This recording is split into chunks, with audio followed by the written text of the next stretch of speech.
누가복음 8장 26절부터 쭉 나가서 39절까지에 해당하는 단락입니다. 192번 누가복음 톱하고 보기 하겠습니다. 거라사 군대 귀신을 쫓아낸 이야기입니다. 앞에 나온 단락에서는 자연을 기적적으로 통제하신 이야기고요. 자연 기적이라고 합니다. 예수님의 그 기적 행위를 조금 이렇게 분류를 하면 풍랑제어는 자연 기적이죠. 요한복음에 나오는 물로 포도주를 만드는 이야기 그런 것들입니다. 사람 장애인 고치거나 죽은 자를 살린 그러한 기적도 있고요. 귀신 내쫓는 이야기도 있고 그런 몇 가지로 분류를 합니다. 여기 귀신 쫓는 이야기가 나와요. 축기 현상이죠. 이런 데에서는 예수님이 엑소시스트처럼 귀신을 쫓아내는 자처럼 묘사됩니다. 지금 우리의 눈으로 이러한 이야기를 뭐 그렇다 아니다 이렇게 말하기가 좀 어렵습니다. 2000년 전 그 당시 세계관은 우리와 완전히 달라서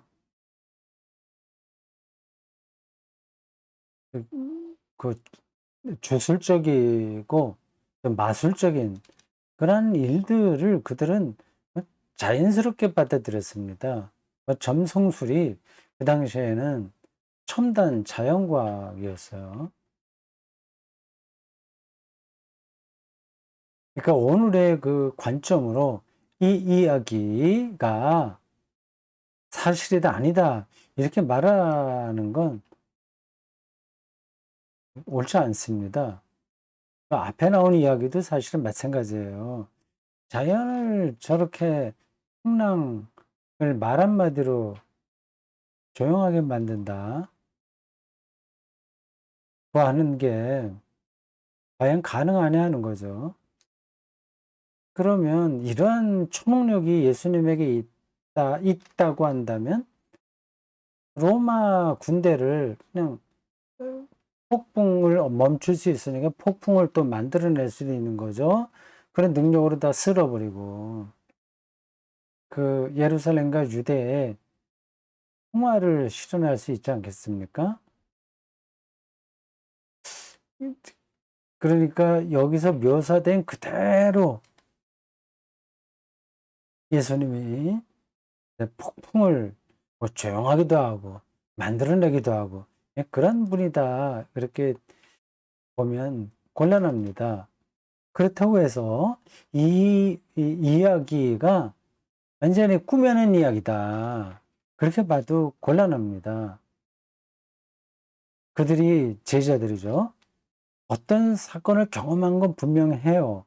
배를 타고 가다가 여차여찬 그러한 일들이 있었던 것 같습니다. 근데 여기서 묘사하기에는 그대로는 아니라고 하더라도 풍랑이 일어갖고 힘들었는데 예수님께서 주무시다가 일어나서 기도하고 우리들을 위로하는 순간에 우리의 마음도 편안해지고 그리고 그 편안한 마음으로 보니까 폭풍 이것도 뭐 그렇게 두려워하지 않게 되고 뭐 그러다가 사람도 잔잔해졌다. 그런 경험들이 몇 가지가 서로 이렇게 연결돼서 예수의 부활을 경험한 다음에 그 이야기가 이제 예수님의 그 하나님의 아들 되심을 드러내는 그런 과정으로 초기 기독교 안에 전승된 거죠. 설명이 좀 너무 간략하지가 못하죠.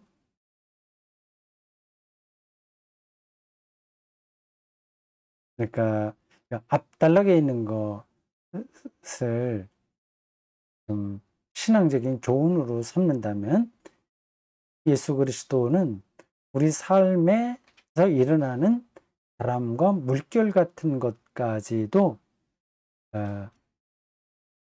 잔잔하게 해주시는 분이다. 그걸 얘기하려고 하는 거죠.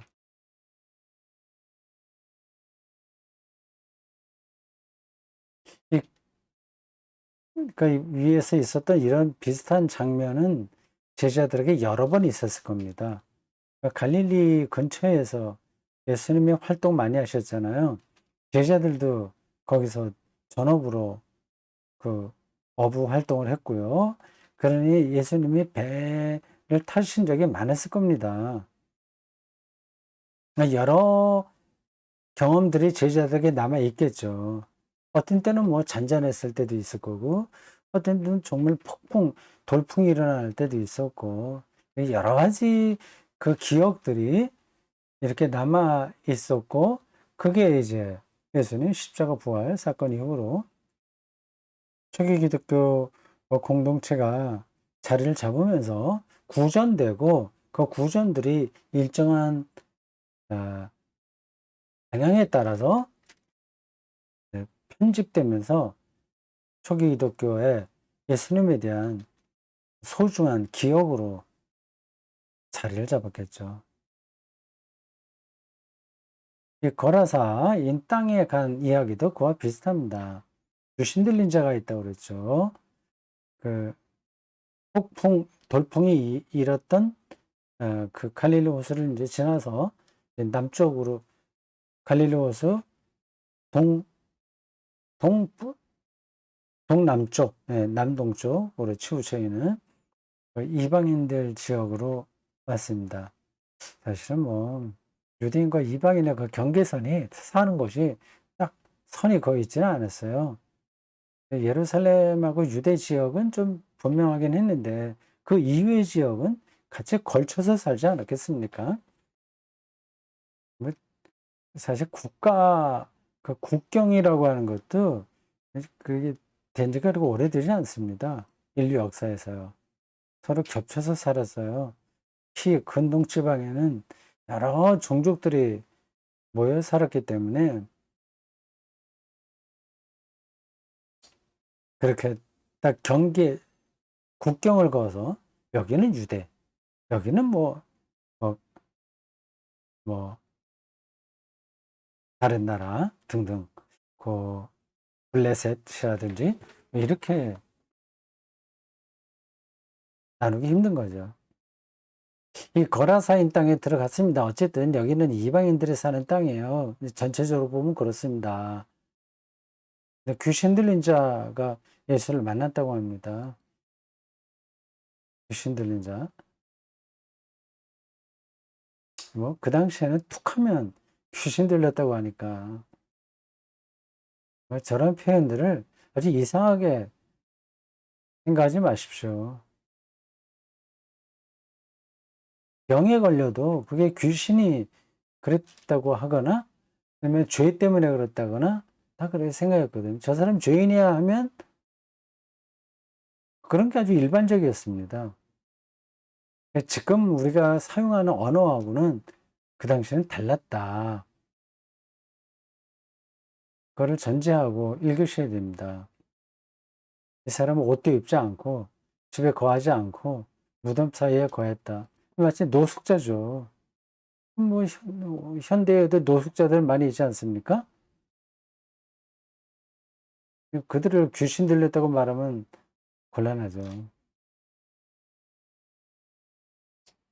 그리고 이 이야기 전체를 놓고 볼 때 뒤에 가서 다시 한번 설명하겠습니다만은 누가 과연 귀신 들리지 않냐 하는 근본적인 질문이 가능합니다. 이렇게 노숙자처럼 사는 이 사람이냐 아니면 교양인으로 아주 그 마을 안에서 이제 행복하게 사는 그런 사람이 귀신 들린 사람이냐? 그런 질문이 가능한 거죠. 지금 뭐 우리가 현대 21세기 우리의 삶이 귀신 들린 거가 아니다 말할 자신은 없죠. 이게 거기에 딱 맞는 이야기인지 모르겠지만 요즘 그 뭐예요. 가축 복지 얘기하지 않습니까? 가축 복지, 닭, 돼지, 소 이런 복지 이야기하죠. 개도 포함되는데 예,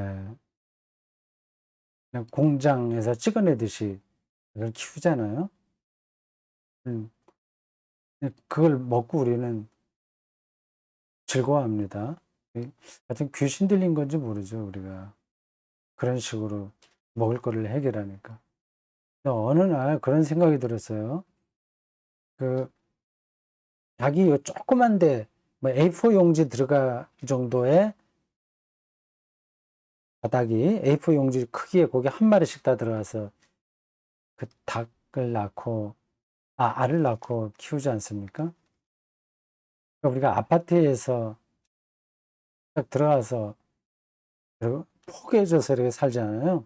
그러니까 아파트하고 닭들이 공장식 집하고 차이가 없을지 모릅니다.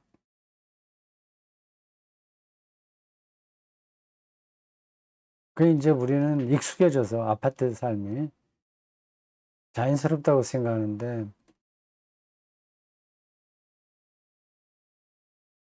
그게 이제 귀신 들린 거죠. 이상한데도 이상하지 않게 생각하는 겁니다. 아파트 생활이 아주 근본적으로 잘못됐다. 그 말씀은 아닙니다. 땅이 좁은 나라에서는 그렇게 살아야 되는데,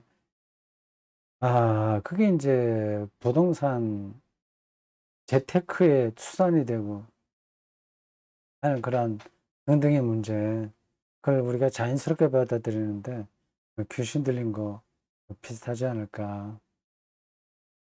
집단적인 귀신 들림이라고도 할 수 있습니다.